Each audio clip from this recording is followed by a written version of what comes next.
Praise the lord, హల్లెలూయా. దేవుని పరిశుద్ధ నామానికే మహిమ ఘనత ప్రభావములు కలుగును గాక.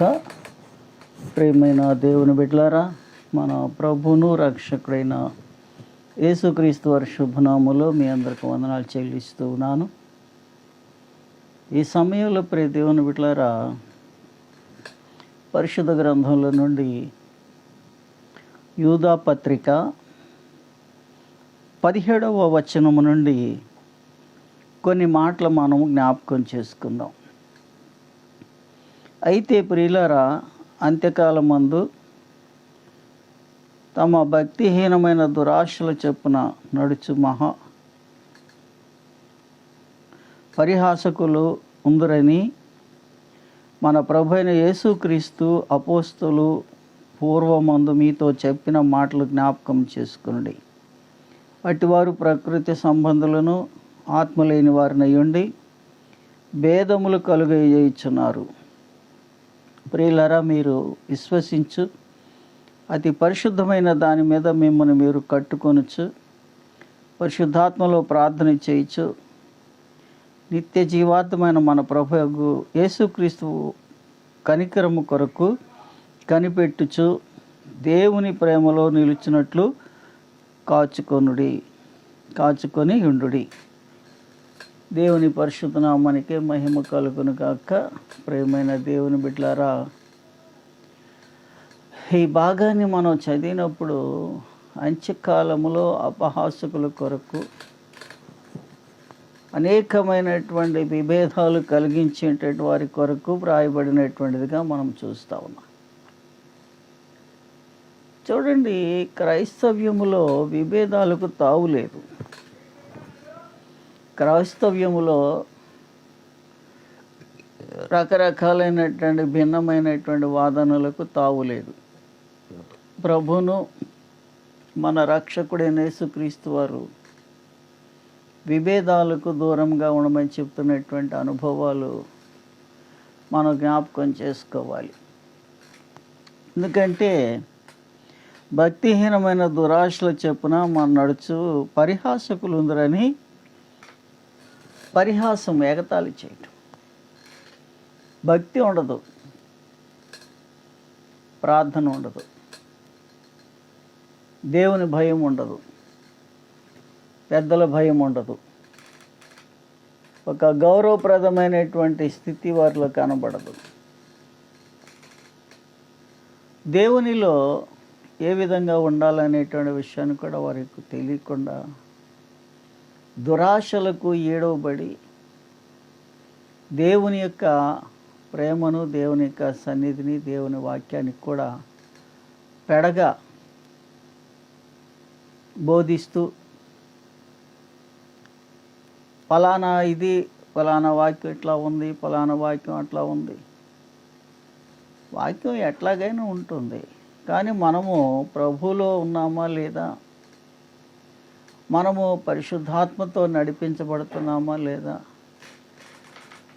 ప్రభువైన యేసుక్రీస్తు వారి ద్వారా మనము క్రీస్తులో విశ్వాసంలో ఉన్నామా లేదా, మనము ఎంతవరకు మనలో వాక్యము కార్యవృద్ధి చేస్తూ ఉన్నది, ఎంతవరకు కార్యాభివృద్ధి జరుగుతూ ఉన్నది అనే విషయాలను మనము గుర్తు చేసుకుంటూ ఉండాలి. చాలామంది ప్రియ దేవుని బిడ్డలారా, ఈ విషయాలను మర్చిపోయి భక్తిహీనతతోనూ దురాశలతో ఏడవబడి రకరకాలైనటువంటి విభిన్నమైనటువంటి బోధలు చేస్తూ అనేకమైనటువంటి పరిస్థితులు కల్పిస్తున్నారు. అందు గురించి అంటాడు, అట్టివారు ప్రకృతి సంబంధులు ఆత్మ లేని వారే ఉండి భేదములు కలుగు చేయుచున్నారు. ప్రకృతి సంబంధులు అన్నాడు అంటే ఆత్మీయ అనుభవాన్ని కోల్పోయి వాక్య సంబంధమైనటువంటి విషయాలకు దూరంగా ఉండి ఆత్మచేత నడిపింపబడవలసినటువంటి వ్యక్తులు ఆత్మకు దూరంగా జీవిస్తూ దేవుని కృపకు దూరంగా ఉంటున్నటువంటి వ్యక్తులుగా కనబడుతున్నారు ప్రియులారా. ప్రకృతి సంబంధులు బాహ్యమైనటువంటి కార్యాలే దేవుని కార్యాలు అనుకుంటూ ఉంటారు. ఆత్మ లేని వారై ఉండి భేదములు కలుగజేయుచున్నారు. ప్రియులారా, మీరు విశ్వసించు అతి పరిశుద్ధమైన దాని మీద మిమ్మల్ని మీరు కట్టుకొంచు పరిశుద్ధాత్మలో ప్రార్థన చేయొచ్చు అని అన్నాడు. అంటే మనల్ని మనమే కాపాడుకోవాలి. కట్టుకోవటం అనగా కట్టిన దాన్ని పడకుండా కింద గట్టిగా ఉంటే పైన ఇంకా కాస్త ఏదైనా కట్టుకోవటానికి అవకాశం ఉంటుంది.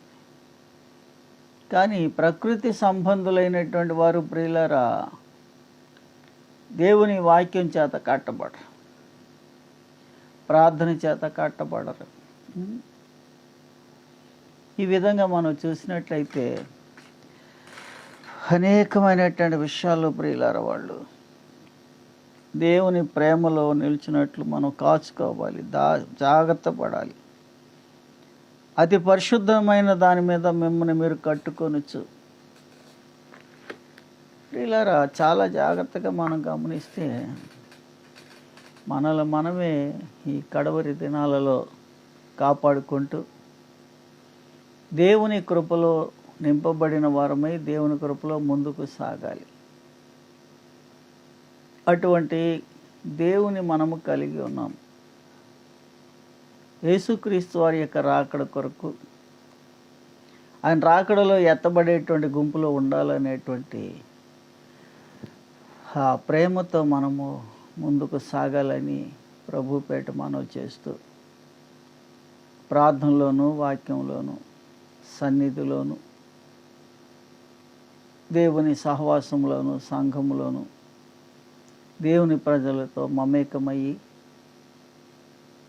వారి కార్యాలకు మనం సహకరిస్తూ అడ్డుపడకోకుండా దేవుని కృపలో ముందుకు సాగాలని చెప్పి ప్రభుపేట మనం చేస్తూ నా మాటలు ముగిస్తూ ఉన్నాను. దేవుడు మనల్ని తన పరిశుద్ధాత్మ కాపుదలు ఇచ్చి సిద్ధపరిచి నడిపించునుగాక. ఆమేన్. మీ అందరికీ వందనాలు. దేవుడు తండ్రి, కుమార, పరిశుద్ధాత్మ నామములో సమృద్ధి అయినటువంటి దీవెనలు నింపబడునుగాక. ఆమేన్, ఆమేన్, ఆమేన్.